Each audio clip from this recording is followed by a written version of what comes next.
This is the evening news, Thursday, July 24, 2014. I'm Michael Young. Thanks for joining us. Making the headlines tonight.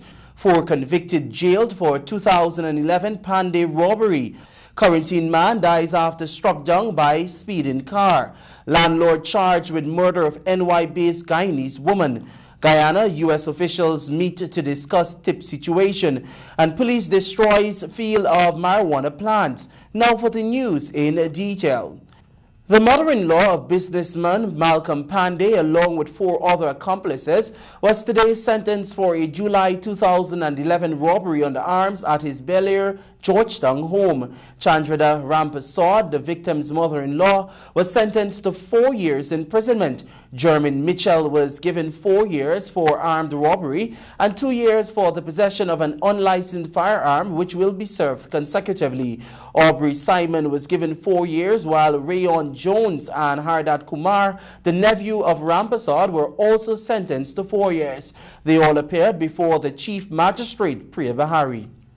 People's National Congress Reform leader David Granger and the youth arm of the PNCR, the GYSM, became the target of subliminal criticisms from Aubrey Norton earlier today. Details in this report. David Granger's ability to effectively manage the affairs of the People's National Congress Reform was doubted by Aubrey Norton earlier today. Norton said that he believes a political party should be considered a business since it is constantly in need of funds.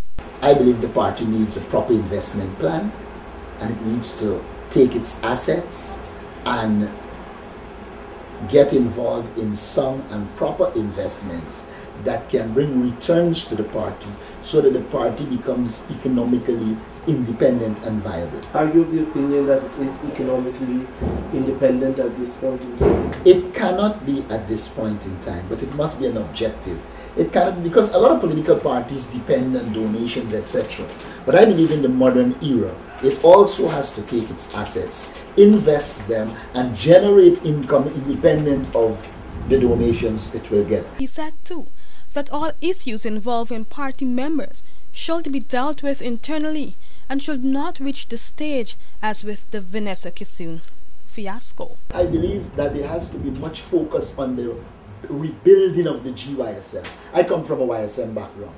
By the time I was about 19, 28 years of age, I'd gone to a number of training courses, and you were being prepared for leadership in the future.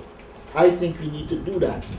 I see one of my fundamental tasks is that within a year, the Guyana Youth and Student Movement must be a strong, vibrant organization that has a nice, young intellectual core with a lot of supporters. Norton also established the need for the reform of the PNCR's youth arm.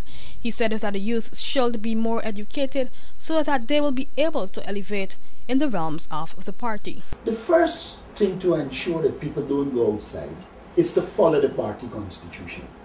The second thing to ensure that people don't go outside of the party is to ensure that people have a say within the party, and that once they have their say and you're acting on what they said, then the tendency is not to go outside. People go outside of the party when they believe there are no internal remedies, that they can't get justice within the party, that people are not dealing with them in a fair and honest way. As a leader of the PNC, I will deal with everybody in a fair and honest way.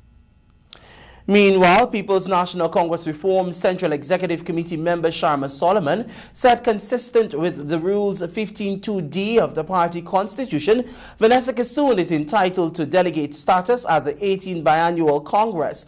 According to him, the PNCR Region 10 is advising that the General Secretary, Oscar Clark, provides Kissoon with the appropriate accreditation in keeping with the party's constitution.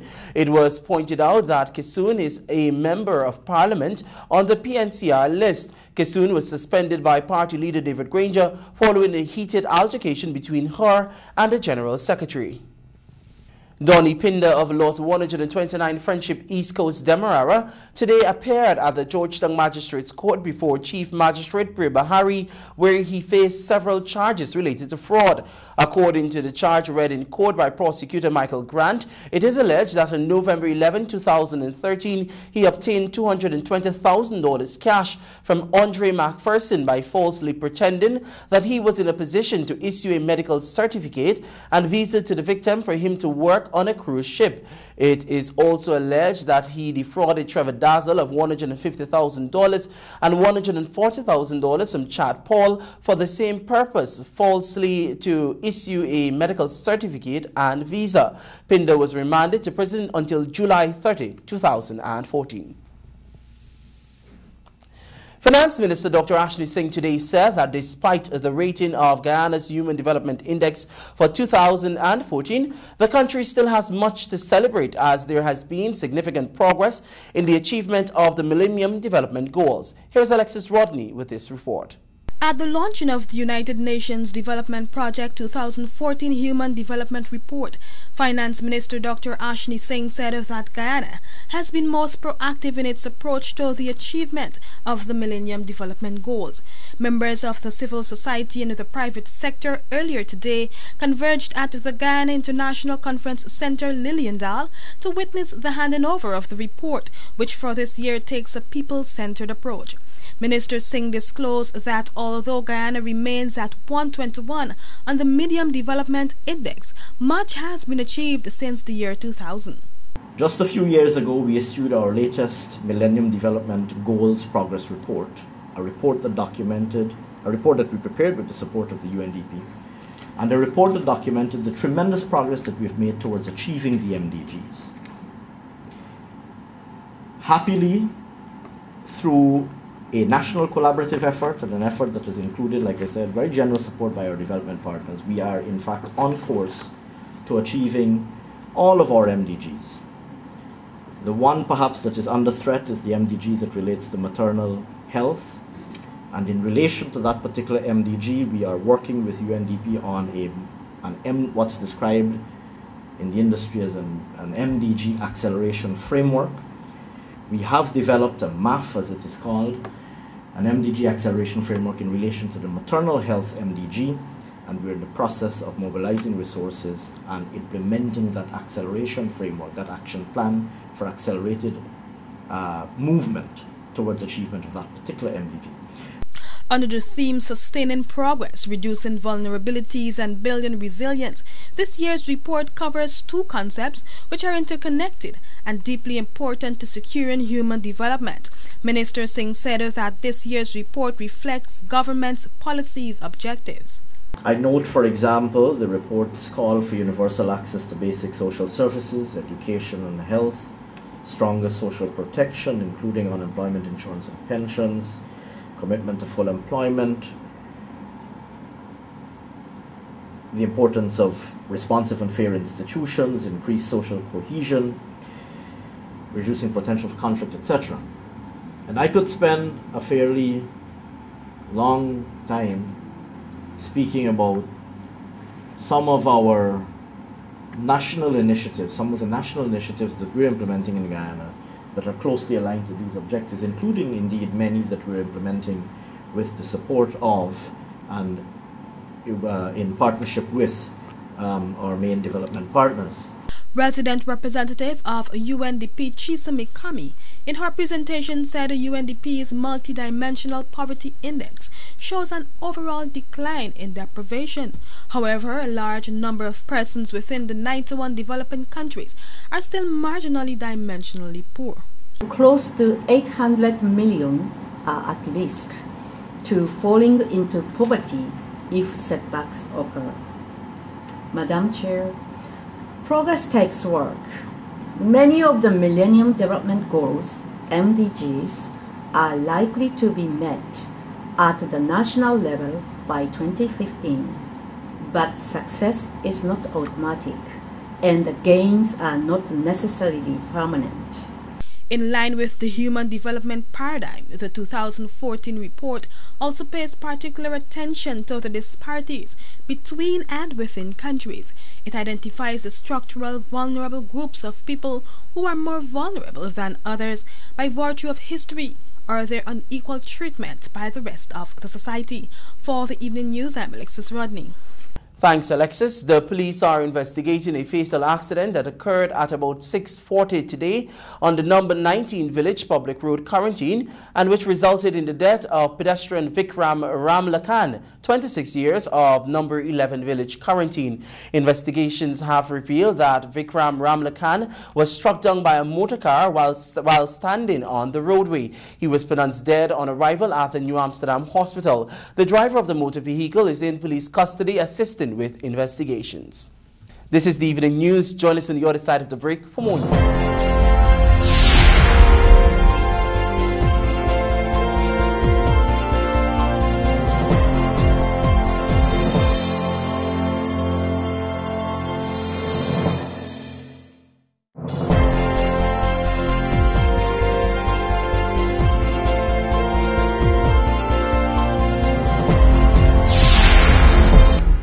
Welcome back. I'm Michael Young, and you're watching the Evening News.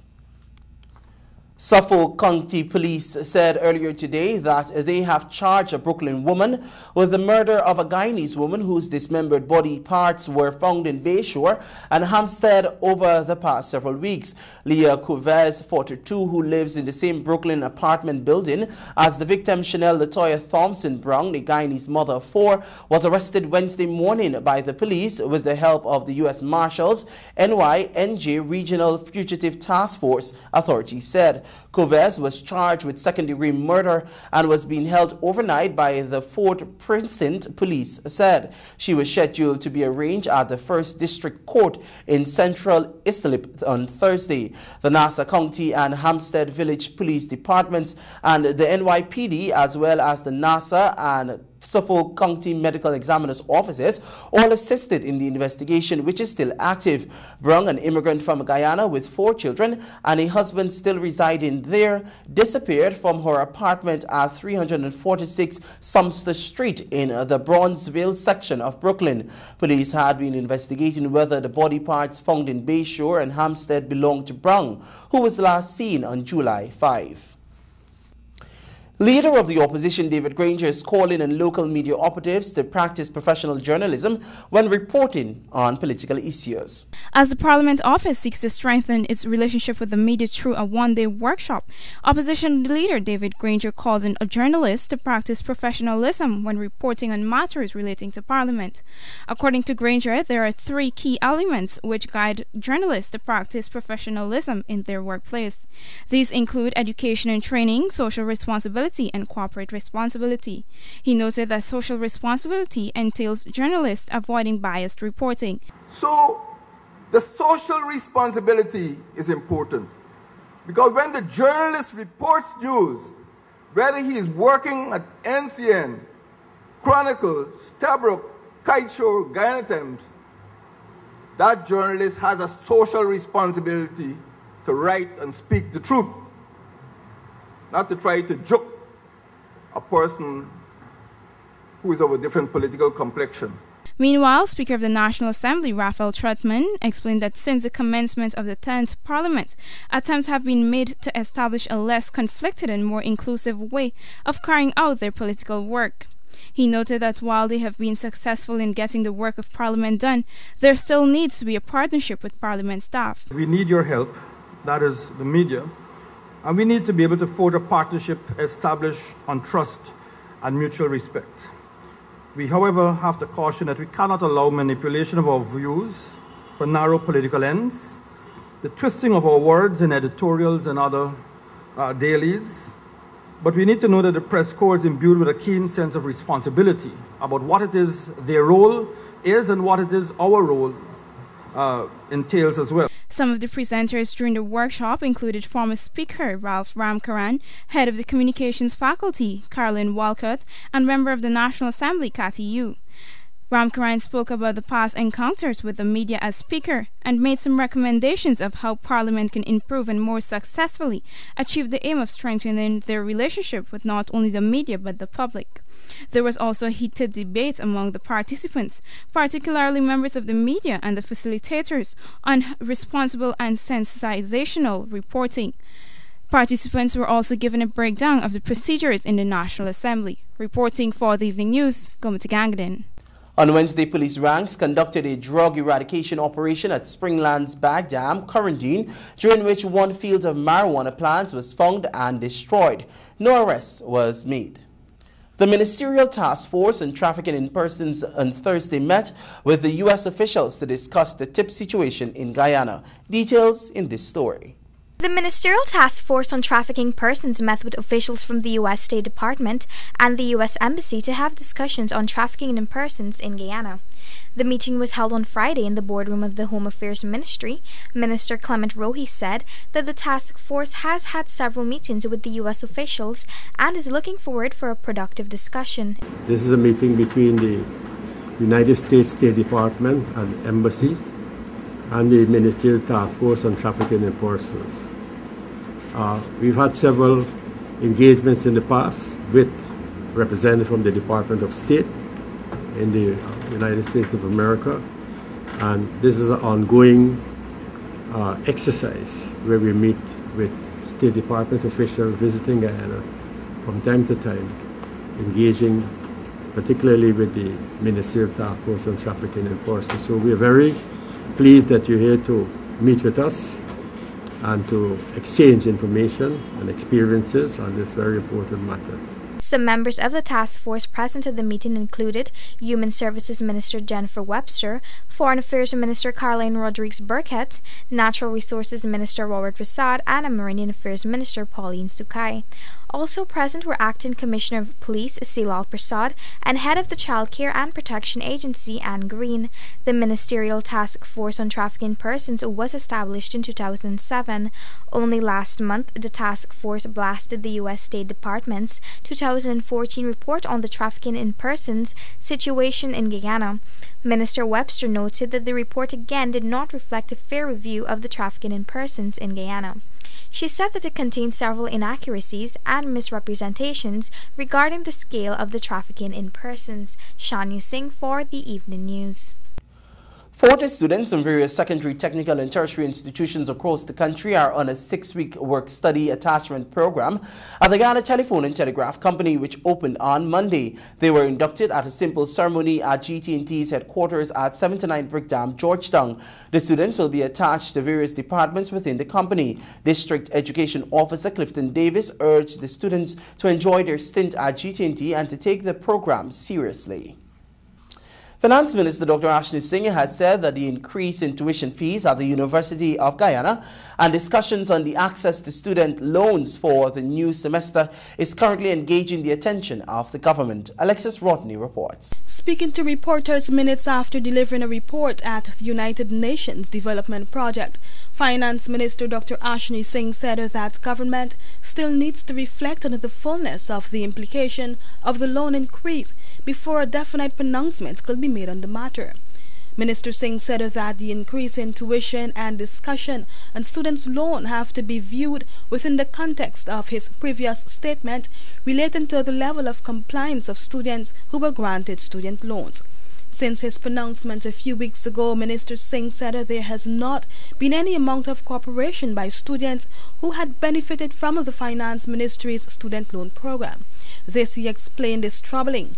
According to him, it was his hope that persons will have come forward and begin the repayment process.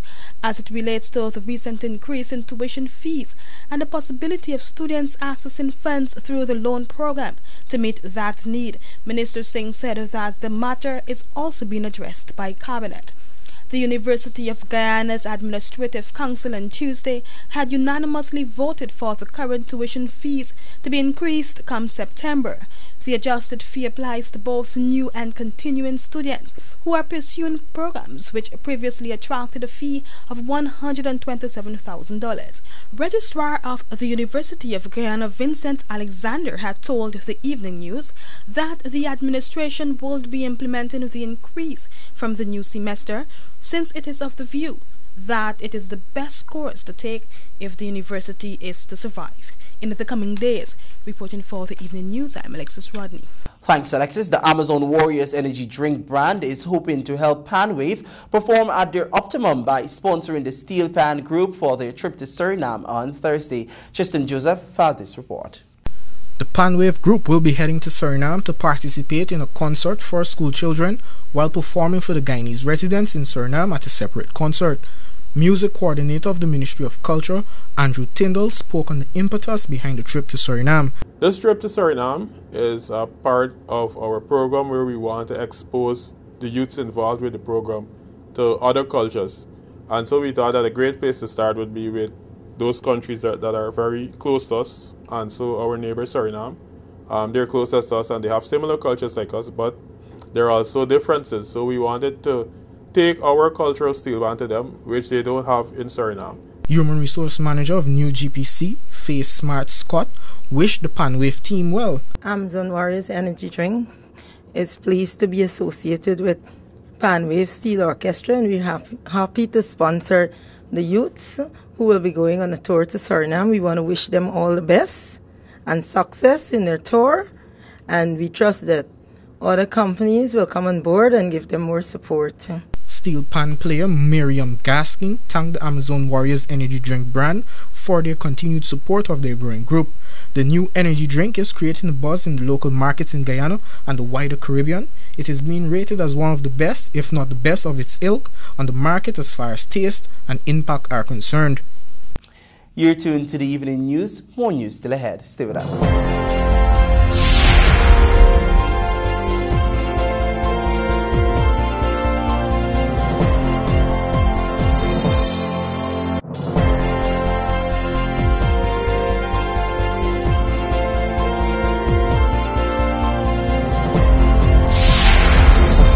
Welcome back. Thanks for staying with the evening news. Town Clerk Carol Sober is refusing to apologize for comments she made when she expressed fear about the Deputy Mayor's alleged growing attraction towards her as the LGBT community and debate remains in the limelight. The town clerk, in an interview with the Evening News, said that she will not be issuing any apologies to the Deputy Mayor, since she strongly stands by the statements she made last week. I've consulted with my attorneys at law on this issue, and on her letter for an apology by tomorrow, and my attorneys at law advised me to throw that letter into the garbage bin, which I've done.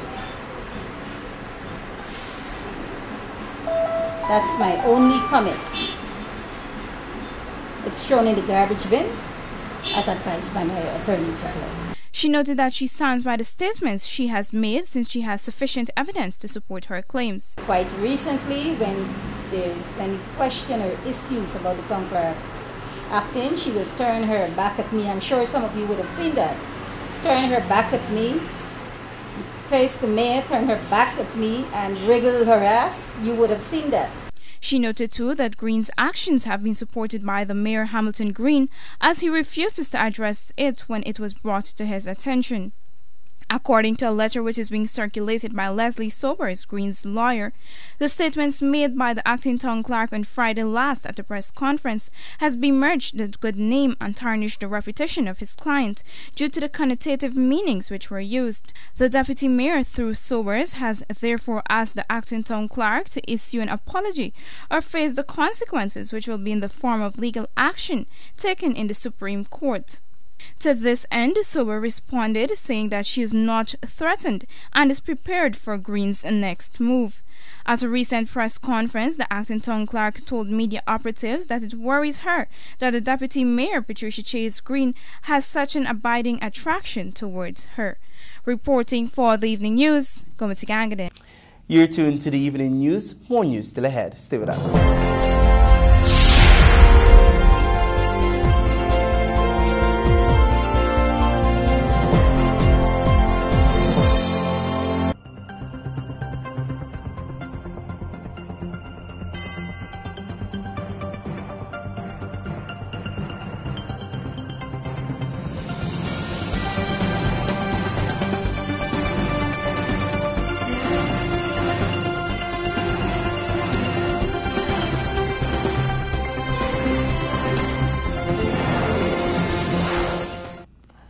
Welcome back. Thanks for staying with the evening news. It's now time for a look at what's happening in the world of sport. But first, your headlines. Smith's ton flattens Zouks Amazon Warriors Red Steel clash tonight. Our sportscast is brought to you with the kind compliments of Macor. We believe that everything worth building should be built just once. But that is why we build on culture, on trust, on integrity. We exist to do more, better, faster, safer. Your success depends on the foundation it's built on. Everything we do is meant to move you forward. Macor, let's build Guyana together. Welcome back. It's now time for a look at your sport in detail. Dwayne Smith struck the second century of the Limacol CPL 2014 as the Barbados Tridents comfortably defeated the St. Lucia Zouks by 29 runs. Smith's 69 ball and 110 not out powered the Tridents to 186 for 2, with Shoaib Malik scoring a brisk 49. In reply, the Zouks made 157 for 4, with Keddy Leperis making an even 50 and Shoail Tanvir an 18 ball 38. Let's take a look at the highlights. Zouks desperate for a win. Didn't start well though. They went with the left arm spin of Frolof van der Merwe. Burst up. And there's one over, cost 18. It was the start that was just to continue for Dwayne Smith. Very powerful. Shane Dowrich didn't last long at all. Just one delivery from Sohail Tanvir. And he was on his way. And just enjoy some of the hitting, some of the boundaries of this partnership. 110 runs between Shoaib Malik and Dwayne Smith. With some indifferent bowling at times, but a lot of very good quality cricket shots as well that were thrown in amongst it. Crafty, clinical Malik, not as powerful as Dwayne Smith, that is for sure.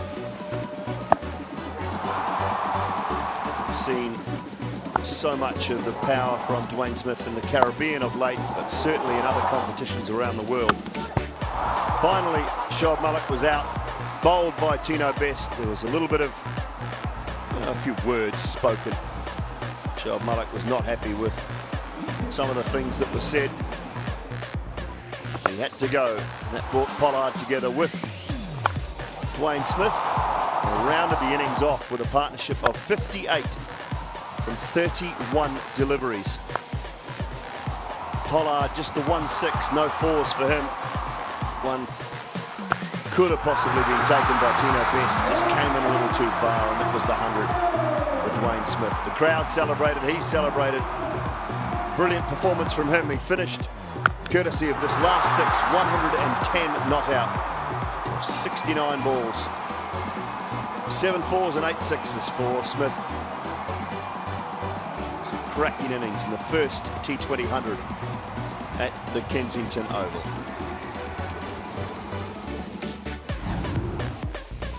Tanvir 1 for 38. The Zouks replied with 157 for 4 on the back of Lesperis and Tanvir. 29-run win to the Barbados Tridents. They are 2 from 3 now. Limacol CPL for 2014. Wave the hand, wave the hand, wave the hand from the Caribbean. Wave the hand, wave the hand, wave the hand from the one number one. From me ready for the competition. You know take intimidation. Woman or man, we have no one. This is how we play the game. This is how we play. And we gon' represent and show them who we stand for. Let's turn it up and light the flame. Like a flame. If you're not here to give it all, then what you here for? So get up and unite for your team. We'll give the best we've got. Hands up, right up, and play hard. We'll take it to the It's how we play. Every match, every pitch, every point, every beer, every wicket, every stone. And the heart and soul and passion, and the culture, Caribbean blood. It's how we play. We come out our nation, to the team in a unification. When the stadium ram bleach at the grandstand, and the meaning of beautification. It's how we play. Following their exciting Super Over last Thursday, the Guyana Amazon Warriors and the Trinidad and Tobago Red Steel will go at each other again in a matter of minutes at the Queen's Park Oval. The match is a crucial one for both teams since the outcome could have an effect on the points table. The Warriors are the second behind the Tallawahs with 3 wins from 4 games, while the Red Steel are tied with the Tridents with 2 wins and a loss from 3 matches. The match will bowl off at 2000 hours, and the Amazon Warriors captain Dinesh Ramdin said he is confident of toppling the Red Steel in what is expected to be a sold-out crowd. That has brought us to the end of the evening news for today, July 24, 2014. I'm Michael Young. Thank you very much for joining us and encouraging you to do stay tuned for the big match between Guyana and Trinidad and Tobago as the Lima Call CPL continues.